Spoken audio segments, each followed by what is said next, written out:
అందరికీ శుభోదయం. నా పేరు నాగమణి. నేను రామకృష్ణ గురుకుల పాఠశాలలో తెలుగు ఉపాధ్యాయురాలుగా చేస్తున్నాను. ఈ రోజు నేను చెప్పబోయేది శ్రావణ కుమారుని కథ. తల్లిదండ్రుల సేవకు తన జీవితం మొత్తం దారపోసిన కుమారుని కథ. శంతను జ్ఞానవతి మూడు దంపతులు కలుగు. వారికి చాలా కాలానికి శ్రావణ కుమారుడు జన్మించాడు.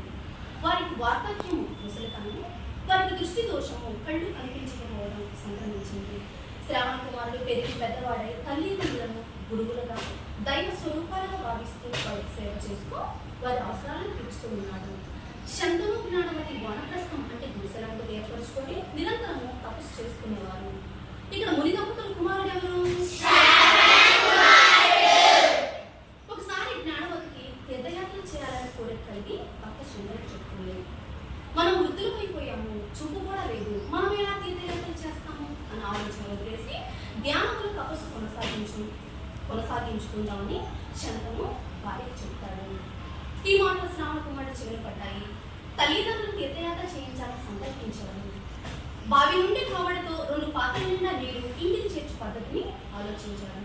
వెదురు బొంగుని సేకరించి, వెదురు బట్టలని సేకరించి 2 వెదురు బుట్టలను తయారు చేసి కావడిని తయారు చేస్తాడు. తల్లిదండ్రులు ఎలా తీర్థయాత్ర తీసుకెళ్తాడు?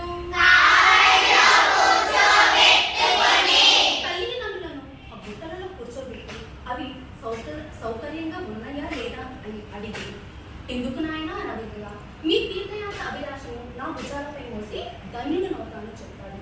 నాయన పసివాడము, మమ్మ మీ లేత భుజాలకు ఎలా మోయగలను? వద్దని భావించాను. మీ ఆశీర్వాద బలంచే నేను మోయగలను అని తల్లిదండ్రులను దైవంగా సేవిస్తూ వారిని దేశంలోని అన్ని పుణ్యక్షేత్రాలను దర్శింపజేసి పుణ్య నదులు, పుణ్య తీర్థములను స్నానమాచరింపజేసి చివరగా సరయూ నది తీరాన్ని చేరుకున్నాడు. ఆ చీకటి వేళ చీకటి పడుతుండగా ఒక పెద్ద చెట్టు చూసి దానికి త్వర ఉండగా తల్లిదండ్రులను అందులో చేర్చాడు. ఆ చీకటి వేళ వృద్ధ దంపతులకు విపరీతమైన దాహం కలిగింది.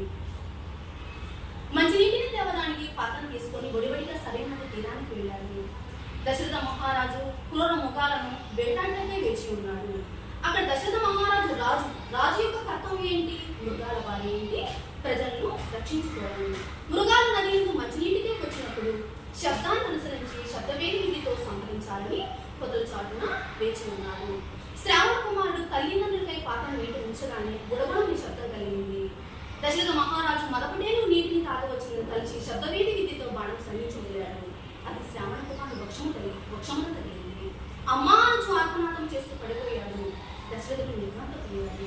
దశరథ మహారాజు ఆ ప్రదేశంలో ఎట్టక బాణంచే వృక్షం చీల్చబడి రక్తమూడుచు నేలపై ఉన్న శ్రావణుని కాంచి నీటికి పాలు శుభ్రపరిచి, కుమార ఎవరు నీవు? ఈ సమయంలో ఇచ్చిన ఎట్లు ఉంటుంది?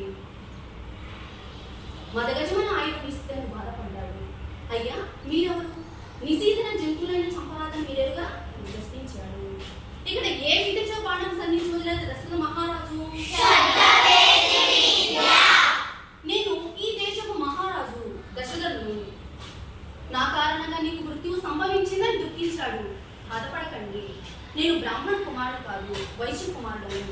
మీకు బ్రహ్మత్యా పాతకం కలగదు. నీ కోసం ఏమి చేయాలని అడుగుతాడు దశరథ మహారాజు. నా తల్లిదండ్రులు వృద్ధులు, చూపు కోల్పోయినారు.